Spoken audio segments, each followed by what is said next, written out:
નમસ્કાર, સમાચાર બુલેટિનમાં આપ સૌનું સ્વાગત છે. હું છું પાર્થ પંડ્યા. સમાચારોની શરૂઆત કરીએ મુખ્ય હેડલાઇન્સથી. ગુજરાત પ્રવાસના બીજે દિવસે ગૃહમંત્રી અમિત શાહ ગાંધીનગરને આપશે વિકાસ કામોની ભેટ. માણસામાં 421 બેડની હોસ્પિટલ અને મલાવ તળાવનું કરશે ખાતમુહૂર્ત. હીરામણી આરોગ્યધામમાં ડે કેર હોસ્પિટલનું કરશે લોકાર્પણ.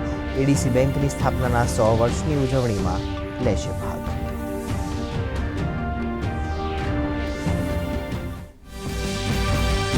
કચ્છ જિલ્લામાં આજે 117 કરોડથી વધુના વિકાસ કામોનું મુખ્યમંત્રી ભૂપેન્દ્ર પટેલના લોકાર્પણ અને ખાતમુહૂર્ત. માતાના મઢમાં મા આશાપુરાના ચરણોમાં ઝુકાવશે શીશ. શ્યામજી કૃષ્ણ વર્માની જન્મજયંતિ પર તેમના જન્મસ્થળ માંડવીમાં બનેલા શ્યામજી કૃષ્ણ વર્માના સ્મારક ક્રાંતિ તીર્થનું કરશે લોકાર્પણ.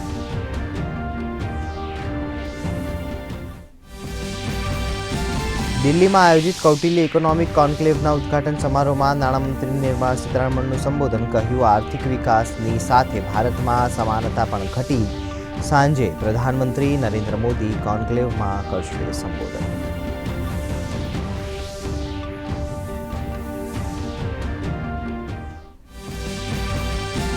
બિહારમાં પૂરની સ્થિતિમાં આંશિક સુધારો. કેટલાક જિલ્લામાં હજુ પણ નદીઓ ખતરાના નિશાન પર.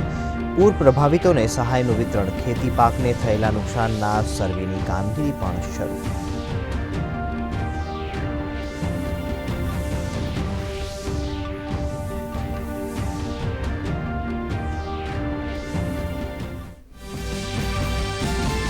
ઉત્તર પ્રદેશના મિર્ઝાપુરમાં ગોઝારો અકસ્માત. ટ્રક અને ટ્રેક્ટર વચ્ચે ટક્કરમાં 10 શ્રમિકોના મોત. 3 ઘાયલોની વારાણસીની હોસ્પિટલમાં સારવાર ચાલી.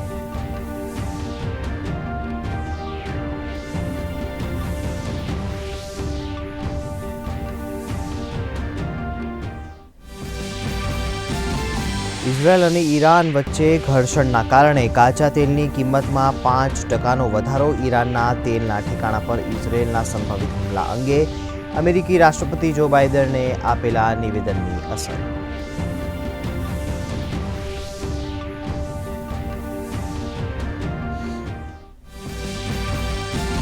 નવલા નોરતાનો રંગે ચંગે આરંભ. પહેલા દિવસે શેરી ગરબાથી લઈને પાર્ટી પ્લોટમાં મોડી રાત સુધી ચાલી રાસ ગરબાની રમઝટ. વડોદરામાં માત્ર પુરુષોના ગરબાએ જમાવ્યું આકર્ષણ. આજે બીજા દિવસે મા બ્રહ્મચારિણીની આરાધનાનો અવસર.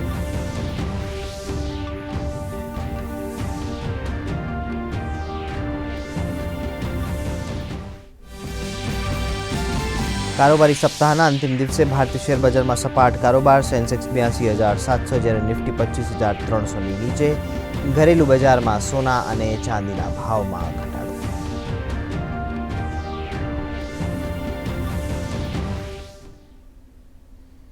અને હવે જોઈએ સમાચારો વિગતવાર. પ્રધાનમંત્રી નરેન્દ્ર મોદી આજે કૌટિલ્ય ઇકોનોમિક કોન્ક્લેવને સંબોધિત કરશે. નાણાં મંત્રાલયે એક નિવેદનમાં જણાવ્યું હતું કે ધ ઇન્ડિયન એરા થીમ પર આધારિત આ કોન્ફરન્સ ભારતીય અર્થતંત્ર અને વૈશ્વિક દક્ષિણી અર્થવ્યવસ્થાનો સામનો કરી રહેલા સૌથી મહત્વપૂર્ણ મુદ્દા ઉપર ચર્ચા કરવા માટે 150 રાષ્ટ્રીય અને આંતરરાષ્ટ્રીય શિક્ષણવિદો અને નીતિ નિર્માતાઓએ એક સાથે લાવશે. આ કોન્ફરન્સની ત્રીજી આવૃત્તિ 4 થી 6 ઓક્ટોબર દરમિયાન યોજાઈ રહી છે. સંમેલનમાં ભૌગોલિક આર્થિક વિભાજન અને વિકાસ માટેની અસરો અને સ્થિતિસ્થાપકતા જાળવવા માટે નીતિની કાર્યવાહીના સિદ્ધાંતો જેવા મુખ્ય મુદ્દાઓની ચર્ચા કરવામાં આવશે. આ કાર્યક્રમને સંબોધન કરતા નાણામંત્રી નિર્મલા સીતારમણે કહ્યું કે આર્થિક વિકાસ દર સાથે મોંઘવારીને કાબૂમાં લેવો એક મોટો પડકાર છે.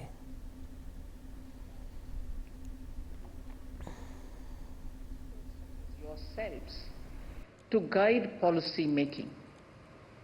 From a policy standpoint, India's economic rise in the coming decades will be unique in a few ways. India seeks to double its per capita income in a matter of few years for its 1.4 billion population, which makes up about 18% of the global total.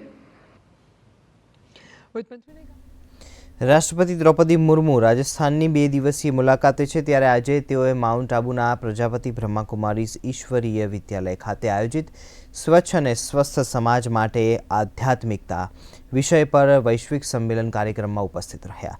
તેમણે આ કાર્યક્રમને સંબોધન કરતા જણાવ્યું કે આધ્યાત્મિકતાનો અર્થ પોતાની અંદરની શક્તિને ઓળખીને આચરણ તેમજ વિચારમાં શુદ્ધતા લાવવી છે. વિચાર અને કર્મમાં શુદ્ધતા સ્વસ્થ સમાજ નિર્માણ માટે જરૂરી છે. તેમણે કહ્યું છે કે સ્વચ્છતા ફક્ત બહારથી નહીં પરંતુ આંતરિક પણ હોવી જોઈએ. આગળ વધીએ સમાચારોમાં. વિદેશ મંત્રી ડૉક્ટર એસ જયશંકર આજથી શ્રીલંકાના સત્તાવાર પ્રવાસે છે. શ્રીલંકા પ્રવાસ દરમિયાન તેઓ શ્રીલંકાના નવનિર્વાચિત રાષ્ટ્રપતિ અનુરા કુમારા દિસાનાયકે તેમજ પ્રધાનમંત્રી હરિણી અમરસુરિયાની સાથે મુલાકાત કરશે. શ્રીલંકામાં નવી સરકારના ગઠન બાદ વિદેશમંત્રી ડૉક્ટર એસ જયશંકરની પાડોશી દેશ શ્રીલંકાની આ પ્રથમ મુલાકાત છે. પ્રધાનમંત્રી નરેન્દ્ર મોદીની અધ્યક્ષતામાં મળેલી કેન્દ્રીય કેબિનેટની બેઠકમાં મહત્વના નિર્ણય કરવામાં આવ્યા, જેમાં ખેડૂતોની આવક વધારવા પીએમ રાષ્ટ્રીય કૃષિ વિકાસ યોજના અને કૃષિ ઉન્નતિ યોજનાને મંજૂરી અપાઈ અને કુલ 1,01,321 કરોડ રૂપિયાની યોજનાઓને મંજૂરી અપાઈ. ખેડૂતોની આવકમાં વધારો કરવા અને ખાદ્ય સુરક્ષા માટે મહત્વના નિર્ણયો પણ લેવામાં આવ્યા. ઉપરાંત કેન્દ્રીય કેબિનેટે કૃષિ ઉન્નતિ યોજનાને પણ મંજૂરી આપી તેમજ ખાદ્ય તેલ માટે રાષ્ટ્રીય મિશનને મંજૂરી અપાઈ.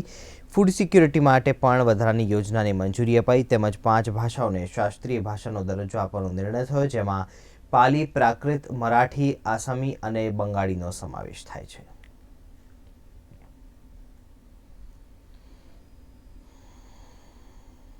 Mission on edible oils, oil seeds का सरसों हो गई, आपके सोयाबीन हो गया, मूंगफली हो गई और भी कई सारे ऑयल सीड्स हैं. उन सब के लिए total 10,103 crore rupees. Oil seeds, basically edible oils, form a very important component of our food security. For every middle class family, for every low income family, it's a very important component, very important annual or monthly expenditure item. इसमें हम कैसे production बढ़ा के price को stabilise करें और जो continuously हमारी रिक्वायरमेंट इंक्रीज हो रही है देश में, उसको कैसे हम मीट करें अपनी खुद के प्रोडक्शन. ઉત્તર પ્રદેશના વારાણસીમાં એક ગંભીર અકસ્માતમાં 10 શ્રમિકોના મૃત્યુ થયા છે. પ્રયાગરાજ વારાણસી રોડ પર આવેલા કટકા ગામમાં ગુરુવારે રાત્રે ટ્રેક્ટર અને ટ્રક વચ્ચે ગમતવાર અકસ્માત સર્જાયો તેમજ 3 ઇજાગ્રસ્તોની વારાણસીના ટ્રોમા સેન્ટરમાં સારવાર ચાલી રહી છે. આ મજૂરો ભદોહી જિલ્લાના તિઉરી ગામના છતનું કામ કરીને પરત ફરી રહ્યા હતા. બિહારમાં પૂરની સ્થિતિમાં થોડીક રાહત મળી છે. જોકે નેપાળમાં ભારે વરસાદથી કોશી, ગંડક, બાગમતી અને મહાનંદા સહિતની નદીઓમાં પૂરને કારણે બિહારના 13 જિલ્લા જળમગ્ન બન્યા અને કુલ 15 લાખ લોકો પ્રભાવિત થયા. બિહારમાં કોશી બેરેજમાંથી પાણી છોડવામાં આવી રહ્યું છે, જેને કારણે 56 વર્ષનો રેકોર્ડ તૂટ્યો અને નદીમાં પૂરને કારણે નદીમાંથી 1,38,000 ક્યુસેક પાણી છોડવામાં આવી રહ્યું છે. બિહારમાં એસડીઆરએફની 15 અને એનડીઆરએફની 17 ટીમો કાર્યરત છે. ગઈકાલના ઘટાડા બાદ કારોબારી સપ્તાહના અંતિમ દિવસે ભારતીય શેરબજારની શરૂઆત સપાટ કારોબારથી થઈ. જો કે શરૂઆતી ઘટાડા બાદ થોડો ઘણો સુધારો જોવા મળ્યો. હાલ સેન્સેક્સ 400 પોઈન્ટ વધીને 82,900ની આસપાસ ટ્રેડ કરી રહ્યો છે. નિફ્ટી પણ 25,300ની આસપાસ કારોબાર કરી રહ્યું છે. આ તરફ ઘરેલું બજારમાં સોનાના ભાવ સામાન્ય ઘટીને 76,600ની સપાટી પર પહોંચ્યા હતા. મુખ્યમંત્રી ભૂપેન્દ્રભાઈ પટેલ આજે કચ્છ જિલ્લાની મુલાકાતે છે. બંદરીય શહેર માંડવી ખાતે આયોજિત કાર્યક્રમમાં ₹28.46 કરોડના કુલ 6 કામોનું ખાતમુહૂર્ત તેમજ 79.21 કરોડના 9 કામોનું લોકાર્પણ કરી કુલ ₹117 કરોડથી વધુના વિવિધ વિકાસ કામોની ભેટ આપશે. મુખ્યમંત્રી પોતાના કચ્છ પ્રવાસની શરૂઆત માતાના મઢથી કરશે. બપોરે 3 કલાકે મુખ્યમંત્રી માતાના મઢ ખાતે દેશદેવી મા આશાપુરાના દર્શન પણ કરશે. ત્યારબાદ બપોરે 4 કલાકે નવીનીકરણ થયેલા શ્યામજી કૃષ્ણ વર્મા સ્મારક ક્રાંતિ તીર્થનું લોકાર્પણ કરશે.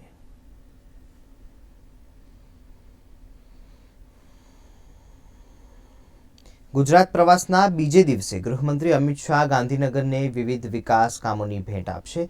આજે સવારે ગાંધીનગરના અડાલજ કોબા રોડ પર આવેલા હીરામણી આરોગ્યધામ ડે કેર હોસ્પિટલનું અમિત શાહ લોકાર્પણ કરશે. ત્યારબાદ એડીસી બેંકની સ્થાપનાના 100 વર્ષની ઉજવણી પર આયોજિત સમારોહમાં સહભાગી થશે. બપોરે 12 વાગ્યે ગાંધીનગરના સેક્ટર 30માં બનેલા બગીચાનું લોકાર્પણ કરી વૃક્ષારોપણ કરશે. ગાંધીનગર મહાનગરપાલિકાના વિકાસલક્ષી કાર્યોનું ખાતમુહૂર્ત કરશે. બપોર બાદ અમિત શાહ પેથાપુર અને ચંદ્રાસરના તળાવ લોકાર્પણ કરશે. માણસામાં મલાવ તળાવનું તેઓ ખાતમુહૂર્ત કરશે. આ ઉપરાંત માણસામાં બનનારી 421 બેડની અત્યાધુનિક હોસ્પિટલનું ખાતમુહૂર્ત કરશે. મોડી સાંજે માણસાના બહુચરાજી માતાજીના દર્શન કરી તેઓ અમદાવાદ માટે રવાના થશે. અમદાવાદના બોપલ અને સોલામાં આયોજિત નવરાત્રિ મહોત્સવમાં પણ તે સહભાગી થશે.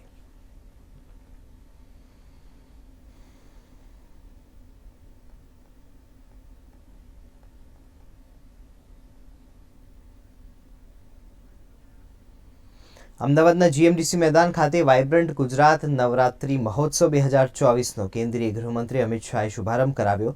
શારદીય નવરાત્રિની સમગ્ર દેશવાસીઓને શુભકામના પાઠવતા તેમણે જણાવ્યું કે પ્રાચીન કાળથી મા શક્તિની ભક્તિ અને આરાધના રૂપે નવરાત્રિનો આ મહોત્સવ ઉજવણીની પરંપરા વર્ષોથી ચાલી આવે છે. વિશ્વમાં સૌથી લાંબો ચાલતો આ મહોત્સવ તંત્ર મંત્ર, ધ્યાન, આરાધના, સાધના થકી સર્જન શક્તિ અને વિદ્યાના સંચયની આંતરિક તેમજ કૌટુંબિક જાગૃતિનો અવસર છે. સાથે જ તેમણે કહ્યું કે પ્રધાનમંત્રી નરેન્દ્ર મોદીએ ગરબાને ધાર્મિક વિરાસત સાથે પર્યટનની સાથે જોડી ભાવિ પેઢીની સાથે જોડીને ગરબાને અત્યાધુનિક ઓળખ આપી છે. આ કાર્યક્રમમાં મુખ્યમંત્રી ભૂપેન્દ્ર પટેલ ઉપસ્થિત રહ્યા. તેમણે કહ્યું કે ગુજરાત વડાપ્રધાન નરેન્દ્ર મોદીના નેતૃત્વ અને માર્ગદર્શનમાં વિકાસભી વિરાસતભીના સૂત્રની સાથે ચાલી રહ્યું છે. સાથે જ યુનેસ્કો દ્વારા ગરબાને અમૂર્ત સાંસ્કૃતિક ધરોહર તરીકે પ્રસ્થાપન પણ થયું છે. મહાકવિ કાલિદાસે ઉત્સવ પ્રિય જનાહા કરીને જે દેશની જનતાનું વર્ણન કર્યું, આપણે સૌએ આપણા ઉત્સવોને અનેક પ્રકારથી અનેક પરંપરાઓમાં વર્ણ્યા અને વણીને જીવનની અંદર નિરાશા ખંખેરી એક સામૂહિક લક્ષ્ય નક્કી કરી, એક સામૂહિક માર્ગ નક્કી કરી સમગ્ર સમાજ એક દિશામાં જાય એ પ્રકારના ઉત્સવનું આયોજન કર્યું. અને આપણો આ નવરાત્રીનો ઉત્સવ ભૂપેન્દ્રભાઈએ કહ્યું એ રીતે પૂરી દુનિયા અને હવે વિશ્વભરમાં અનેક દેશો પણ અહીંયા આવીને લોંગેસ્ટ ડાન્સ ફેસ્ટિવલ કરીને મનાવે છે. પરંતુ આપણે સૌ પારંપરિક રીતે શેરી ગરબા, સામૂહિક ગરબા અને અલગ અલગ ઉત્સવોના ગરબાથી એને મનાવીએ છીએ. આગળ વાત કરીએ, રાજ્ય સરકાર દ્વારા વિવિધ 1903 સ્ટાફ નર્સની ભરતી કરવામાં આવશે. રાજ્યના સામૂહિક આરોગ્ય કેન્દ્ર અને સરકારી હોસ્પિટલ માટે સીધી ભરતીથી સ્ટાફ નર્સની ભરતી કરવામાં આવશે, જે માટે તારીખ 5 ઓક્ટોબરના રોજ ઓનલાઈન અરજી સ્વીકારવામાં આવશે. આ સમગ્ર ભરતી પ્રક્રિયા 6 થી 8 મહિનામાં પૂર્ણ કરી દેવામાં આવશે. મુખ્યમંત્રી ભૂપેન્દ્ર પટેલના નેતૃત્વ અને આરોગ્ય મંત્રી ઋષિકેશ પટેલના માર્ગદર્શન હેઠળ રાજ્ય સરકાર દ્વારા 1903 સ્ટાફ નર્સની ભરતી કરવાનો નિર્ણય કરવામાં આવ્યો છે. લાયકાત ધરાવતા ઉમેદવારોની સ્પર્ધાત્મક પરીક્ષા પણ લેવામાં આવશે. આ પરીક્ષાના પરિણામ અને પસંદગી યાદી પ્રસિદ્ધ કરી ડોક્યુમેન્ટ ચકાસણી હાથ ધરાશે. અરવલ્લી જિલ્લામાં મગફળી, સોયાબીન, મગ અને અડદના પાકની ટેકાના ભાવે ખરીદી માટે રજીસ્ટ્રેશન શરૂ કરવામાં આવ્યું છે. રાજ્ય સરકારે કરેલા નિર્ણય અંતર્ગત ખેડૂતો તારીખ 3 ઓક્ટોબરથી 31 ઓક્ટોબર સુધી ગ્રામ પંચાયતના ગ્રામ કેન્દ્રો પર નોંધણી કરાવી શકશે. સરકાર દ્વારા મગફળી માટે પ્રતિ ક્વિન્ટલે ₹6,783, સોયાબીનના ₹4,892 અને મગના ₹8,682 તથા અડદ માટે ₹7,400ના ભાવ નક્કી કરવામાં આવ્યા છે.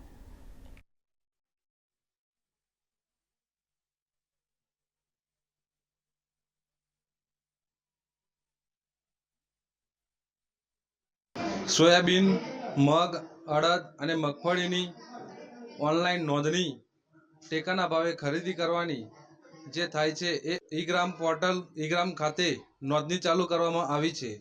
નોંધણી કરાવવા માટે 7/12/8ના ઉતારા, તલાટી કમ મંત્રી પાસેથી મેળવેલ 12 નંબરનો દાખલો, આધાર કાર્ડ અને બેંકની પાસબુક ઈ-ગ્રામ કેન્દ્ર ખાતે લઈ જઈને નોંધણી કરાવી શકાય છે. નવરાત્રી દરમિયાન કચ્છના લખપતમાં બિરાજતા માતાના મઢ દર્શન કરવાનું ધાર્મિક મહત્વ રહ્યું છે. આ વર્ષે પણ માતાના મઢ જતા પદયાત્રી ઘોડાપુર જોવા મળી રહ્યું છે. સમગ્ર ગુજરાત તેમજ દેશમાંથી માઈ ભક્તો પદયાત્રા કરી માતાના મઢમાં બિરાજતા આશાપુરા માતાજીના દર્શન કરી ધન્યતા અનુભવી હતી. આ વર્ષે 8 લાખ દર્શનાર્થી માતાના મઢે દર્શન કરવા આવે તેવી માતાના મઢ ટ્રસ્ટ દ્વારા વ્યવસ્થા ગોઠવવામાં આવી છે. તેમજ દર્શનાર્થીઓને કોઈ પણ તકલીફ ન પડે તે માટે સ્વયંસેવકો મંદિર પરિસરમાં ગોઠવવામાં આવ્યા છે.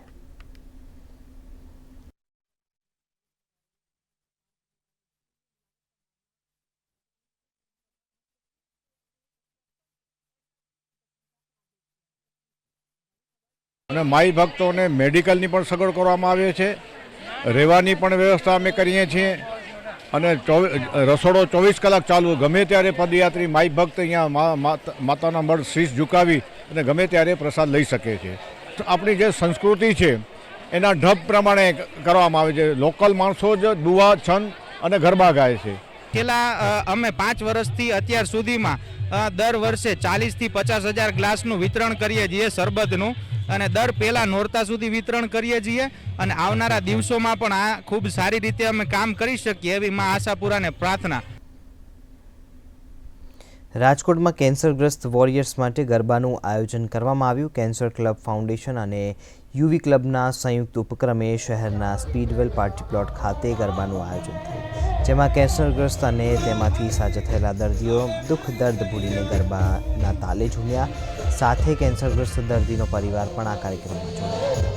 ગરબાની સાથે કેન્સર અંગે જાગૃતિ કેળવવા માટે એક નાટકનું પણ આયોજન થયું. કેન્સરના દર્દીઓની હિંમત વધારવા કરાયેલા આયોજનમાં સમગ્ર ગુજરાતમાંથી કેન્સરગ્રસ્ત દર્દીઓ અને તેમના પરિવાર જોડાયા હતા.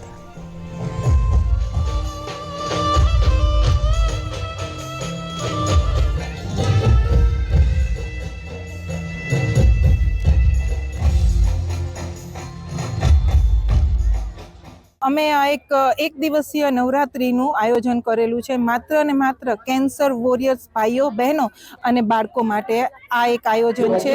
માત્ર રાજકોટ નહીં પણ સમગ્ર ગુજરાતમાંથી અમે લોકોએ બધા જ કેન્સર વોરિયર્સને ઇન્વાઇટ કર્યા છે. અહીંયા અવેરનેસ ફેલાવવા માટેનો જ આ પ્રોગ્રામ છે કે બીજા લોકો જોવે કે how cancer patients are surviving and how they are living their life. For that reason only this program has been organised અને આજે ઓલ ઓવર ગુજરાતમાંથી જેટલા કેન્સર પેશન્ટ હતા બધાને અહીંયા ઇન્વાઇટ કરવામાં આવ્યા છે. તો એક સારો એવો મેસેજ છે બીજા બધા લોકો માટે કે અગર કેન્સર થયું છે તો ઇટ ડઝ નોટ મીન કે યુ આર ગોઈંગ ટુ ડાઈ. મને 4th સ્ટેજનું કેન્સર હતું. જ્યારે મને ખબર પડી ત્યારે નાની એવી ગાંઠ હતી. કેન્સર થાય તો એમાં કઈ ડરવાની જરૂર નથી. કેન્સરથી કઈ કેન્સર થઈ નથી જતા આપણે. આગળ વાત કરીએ વડોદરાના માંડવી વિસ્તારમાં દર વર્ષે અનોખા ગરબાનું આયોજન થાય છે. અંબા માતાના મંદિરના ચોકમાં યોજાતા ગરબાની વિશેષતા એ છે કે અહીં માત્ર પુરુષો જ ગરબા કરે છે, સાથે નાની બાલિકાઓ ગરબામાં જોડાય છે. વર્ષોથી ચાલતી પરંપરા અનુસાર મંદિરના ચોકમાં પુરુષો રાસ ગરબા રમે છે, જ્યારે મહિલાઓ મંદિરના ચોકની બહાર ગરબા કરી શકે છે.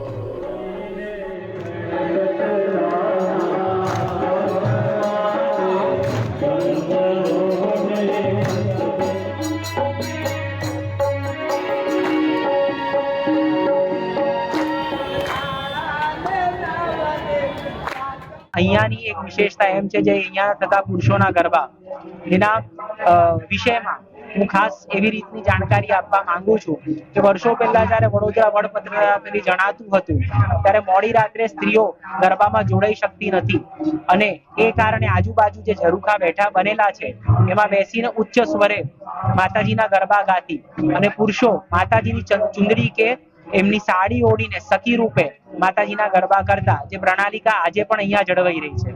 અને માતાજીની દીવાદાણીની આજુબાજુ આ ગરબા રમાય છે, જે દર્શાવે છે કે દેવી સ્થિરને સાક્ષાત છે અને મનુષ્ય એની આજુબાજુ મોક્ષ પામમાં જીવન મરણના ચક્રમાં ફરતો રહે છે. ખેડા જિલ્લાના નડિયાદ ખાતે નડિયાદના ક્રિકેટર અક્ષર પટેલ પણ ગરબામાં જોડાયા. અક્ષર પટેલ નવદુર્ગા નવરાત્રિ મહોત્સવમાં ઉપસ્થિત રહ્યા અને સૌને નવરાત્રિની શુભેચ્છા આપી. ભારતીય ક્રિકેટમાં ડંકો વગાડનારા ક્રિકેટર અક્ષર પટેલને જોવા માટે ખેલૈયાઓ મોટી સંખ્યામાં ઉમટી પડ્યા હતા.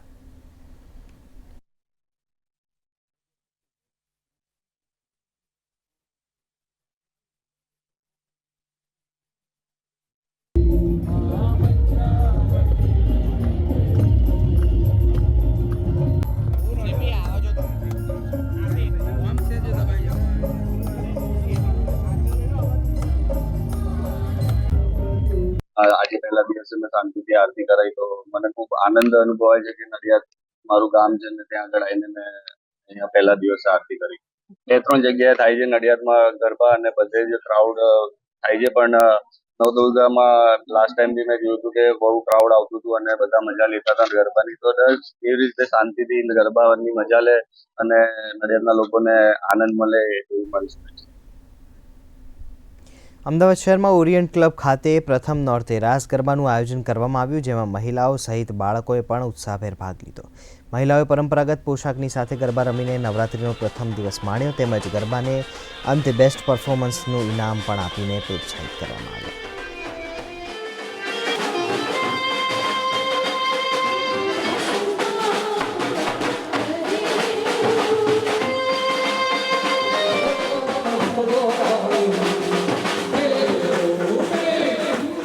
અમારા ગરબા એ શેરી ગરબા અને ભાતીગળ ગરબા ટાઈપ હોય છે, જેમાં દરેક ઉંમરના સ્ત્રીઓને પોતાની રીતે બહુ ખૂબ જ મજા આવે છે. ક્લબ તરફથી બધી વ્યવસ્થા કરવામાં આવે છે. નવરાત્રિ અને અમદાવાદ એટલે ખીચડી અને ઘી જેવું, જેમ ખીચડી વિના ખીચડીમાં ઘી વિના ના ચાલે, એમ નવરાત્રિ અમદાવાદવાળાને નવરાત્રિ વિના ચાલે જ નહીં. અને અમે ખૂબ એન્જોય કરીએ છીએ. નાની બાળાથી માંડીને 70થી 75 વર્ષ સુધીના દરેક લેડીઝ ખૂબ એન્જોય કર્યું. બહુ જ આનંદ આવે એવો વિશ્વનો સૌથી મોટામાં મોટો ડાન્સ શો જે અમદાવાદનો વખણાય છે અને જેને મોદી સરકારે પણ પુષ્કળ પ્રોત્સાહન આપ્યું છે અને જેના લીધે ઇન્ટરનેશનલ સહેલાણીઓ આપણે ત્યાં ખેંચાઈને આવે છે, એ ઉત્સવ અને દરેક ઘરની નાનીથી માંડીને 5 વર્ષની બાળકીથી માંડી અને 60-80 વર્ષની બહેનોએ અહીંયા ડાન્સ કરે છે અને બહુ જ આનંદ આવે છે અમને બહેનોને. તો ગરબાનો ઢોલ વાગ્યો નથી અને અમારા પગ डांस करवा माड़ा नहीं. बहुत अच्छा लगा. हम इतने मतलब फर्स्ट टाइम देख रही हूँ मैं, छोटे बच्चे से लेके 89 इयर्स तक की लेडीज इतने अच्छे से तैयार होकर आई हैं, इतना एंथू है उनको गरबा करने का, इतना अच्छा लग रहा है देख के, बहुत खुशी हुई. સુરતમાં પોલીસ પરેડ ગ્રાઉન્ડ ખાતે પોલીસ કમિશનર અનુપમસિંહ ગહેલોતે માતાજીની આરતી કરીને ગરબા મહોત્સવનો પ્રારંભ કરાવ્યો. ત્યારબાદ પોલીસ અધિકારીઓ તેમજ પરિવારજનો દ્વારા ગરબે ઘૂમવાનો આનંદ પણ માણવામાં આવ્યો. શહેરના લોકોને સુરક્ષિત વાતાવરણમાં નવરાત્રિના ગરબા ગાવાનો મોકો મળે તે માટે પોલીસ દ્વારા પણ નવરાત્રિનું આયોજન કરવામાં આવ્યું. આ તબક્કે પોલીસ કમિશનરે જણાવ્યું હતું કે મા અંબાની આરાધના કરી નવરાત્રિના પર્વની શરૂઆત કરવામાં આવી છે. સુરત શહેરમાં કોઈપણ પ્રકારની ઘટના ન બને અને તમામ લોકો ખુશી અને ઉત્સાહથી સાથે નવરાત્રિ અને અન્ય તહેવારોમાં જોડાય તેવી प्रार्थना કરવામાં આવી. पुलिस के परेड ग्राउंड भी गरबा का आयोजन किया जाता है. आज माता जी की आराधना करके आरती करके ये भी आशीर्वाद दिया कि हमारे सूरत शहर में लगभग 3000 जगह जहाँ पे छोटा मोटे गली मोहल्ले हो गए, शेरी हो गए से लेके बड़े स्थानों पे जो गरबा होते हैं, खूब लोग अच्छे से माता जी की आराधना के साथ एंजॉय करें, हेल्थ को ध्यान रखते हुए एंजॉय करें. ऐसी हमारी पुलिस तरफ से तो व्यवस्था की गई है और उसी के हिसाब से आज हम लोगों ने जो आरती यहाँ पे किया पुलिस हेडक्वार्टर में, तो वो भी ये भी विनंती माता जी से किया कि हमारे पूरा अच्छा दिन जो 9 दिन का माहौल रहे, खूब अच्छा वातावरण भी रहे, एटमॉस्फेयर भी अच्छा रहे और लोग खूब एंजॉय करते जाएं. इस तरह से माता जी हमारे सूरतवासियों पर आशीर्वाद रखे. નવરાત્રિની શરૂઆત થઈ ગઈ છે ત્યારે નાના ભૂલકા અને ખાસ તો બાળકીઓ માટે ધોરાજીમાં ભૂલકા ગરબાનું આયોજન થયું. દર વર્ષની જેમ આ વર્ષે પણ બજરંગ ગ્રુપ ધોરાજી દ્વારા ભવ્ય ભૂલકા ગરબીનું આયોજન કરવામાં આવ્યું, જેમાં બાળકોને વિનામૂલ્યે પાસ આપવામાં આવે છે તેમજ પ્રતિવર્ષ 1100 દીકરીઓ જ્ઞાતિ જાતિ અને ધર્મના ભેદભાવ વિના ગરબામાં ઝૂમે છે. બજરંગ ગ્રુપના પ્રમુખ CC અંટાળાએ જણાવ્યું હતું કે સમગ્ર સૌરાષ્ટ્રમાં ધોરાજી ખાતે જ ભૂલકા ગરબીની શરૂઆત કરવામાં આવી. છેલ્લા 22 વર્ષથી આ ગરબીનું આયોજન થાય છે, જેમાં બાળકીઓ ટ્રેડિશનલ ડ્રેસ પહેરીને ગરબે ઝૂમે છે. બાર બેઠેલા વાલીઓ ખાસ સાંભળે ગીતે અને હોય એ જ બાળા ગ્રામે ન મોકલે એવી ઓફર 151 ઉપર કોઈ પણ જ્ઞાતિ જાતિ ધર્મના ભેદભાવ વગર 2-3 વર્ષથી ઉપર અને 10 વર્ષથી નીચેના દરેક બાળાઓને વિનામૂલ્યે પાસ આપવામાં આવે છે. એક ગણતરી એટલા માટે અને રોજે રોજ એને રાણી આપવામાં આવે છે. અહીં સરકારશ્રીના જે કંઈ નિયમો છે, બેટી બચાવો બેટી પઢાવો તેમજ અન્ય પણ જે સામાજિક શૈક્ષણિક જે કાંઈ અમુક પ્રવૃત્તિઓ વિશે જાગૃત કરવાની હોય તો બાળકોને અને વાલીઓને પણ એની સૂચનાઓ આપવામાં આવે છે. અને 1100ની સંખ્યામાં 1100ની સંખ્યામાં છેલ્લા 22 વર્ષ અને આ વર્ષે 23મા વર્ષે નાના નાના ભૂલકાઓ મા ભગવતીના સ્વરૂપે 9 દિવસ ખૂબ જ આનંદ અને ઉલ્લાસ સાથે અમારી આ ગરબી મંડળમાં લાભ લઈએ. દીવમાં રાષ્ટ્રીય વન્યજીવન સપ્તાહ 2024 અંતર્ગત વન વિભાગ દ્વારા કુદમ બર્ડ સેન્ચ્યુરીથી સાયકલ રેલીનું આયોજન કરવામાં આવ્યું. ફોરેસ્ટ ઓફિસર હર્ષરાજે સાયકલ રેલીને લીલી ઝંડી બતાવીને રવાના કરી. આ રેલી ફુદમથી મુખ્ય માર્ગ થઈ નાગવા પહોંચી હતી. આ પ્રસંગે ઉપસ્થિત લોકોને પણ ક્લીન દીવ ગ્રીન દીવ બનાવવા વૃક્ષારોપણ તથા સ્વચ્છતાનો સંદેશ આપવામાં આવ્યો. આ સાયકલ રેલીમાં CISFના જવાનો, ફિટ ઇન્ડિયા ગ્રુપ વગેરે જોડાઈને કાર્યક્રમને સફળ બનાવવાનો પ્રયાસ કરાયો. आसपास के हमारे जो भी इन्वायरमेंट है उनको बचाने में सहयोग करें, आसपास कूड़ा कचरा ना करें, ज्यादा से ज्यादा पेड़ उगाने में और उनकी देखभाल करने में आप थोड़ा सा प्रयास करेंगे तो आगे जाके हम अपने जो भी भविष्य में हमारी जो पीढ़ी है उनको एक अच्छा पर्यावरण गिफ्ट में दे सकते हैं. अपने आसपास के जो भी वाइल्ड लाइफ है उनका अच्छी तरीके से सहयोग करें, उनको बचाने में, उनके प्रोटेक्शन में, और जितना हो सके अपने आसपास के एरिया को ग्रीन रखने की कोशिश करें. जितना हम लोग हैबिटेट को ग्रीन रखेंगे, अपनी जगह को ग्रीन रखेंगे, उतना ही जो है वाइल्ड लाइफ को भी और ज़्यादा अच्छे से रहने की, और ज़्यादा अच्छे से बढ़ने की एक प्रेरणा मिलेगी. કલા સંસ્કૃતિનો વારસો ભારતના ખૂણે ખૂણે છુપાયેલો છે. ભારતના દરેક રાજ્યમાં હસ્તકલાના કારીગરો રહે છે. સુરત ખાતે યોજાયેલા હસ્તકલાના એક પ્રદર્શનમાં છત્તીસગઢથી આવેલા એક કારીગરે દૂધીમાંથી વિવિધ વસ્તુઓ બનાવી પ્રદર્શનમાં મૂકી હતી, જે લોકો વચ્ચે આકર્ષણનું કેન્દ્ર બની. આ દૂધી છે. તમે કહેશો એમાં નવું શું? પણ આ પણ દૂધી છે, અને આ પણ, અને આ પણ. છે ને આશ્ચર્ય? જી હા દોસ્તો, દૂધીને આપણે શાકભાજીના રૂપમાં કે વાનગીઓમાં વપરાતી જોઈએ છીએ, પણ સુરતમાં આયોજિત એક પ્રદર્શનમાં દૂધીની અવનવી ડેકોરેટિવ વસ્તુઓ જોવા મળી. गांव में आदिवासी लोग बनाते थे, उसकी वजह से देखते देखते अपने फैमिली में भी काम चालू किए. उसमें बनाते बनाते कोई तो टूट जाता है, कोई तो अच्छा बन पाता है. लौकी से लैंप, गाड़ी, बहुत आइटम बनाते हैं. जैसे मछली का डिजाइन हो गया, तितली का डिजाइन, हाथी का डिजाइन, दीपक का डिजाइन, सब अलग अलग डिजाइन से बनाते हैं. આ સુંદર આઇટમ્સને આખરી ઓપ આપતા લગભગ 1 થી 1.5 વર્ષનો સમય લાગે છે. लौकी ना किसान से उगाने बोलते हैं, किसान से खरीदते हैं. उगाने में 6 से 8 महीने लग जाता है, उसको सुखाने में 2 महीना लग जाता है, और उसको सूखने के बाद कार्य करने में 2-4 महीना और लग जाता है.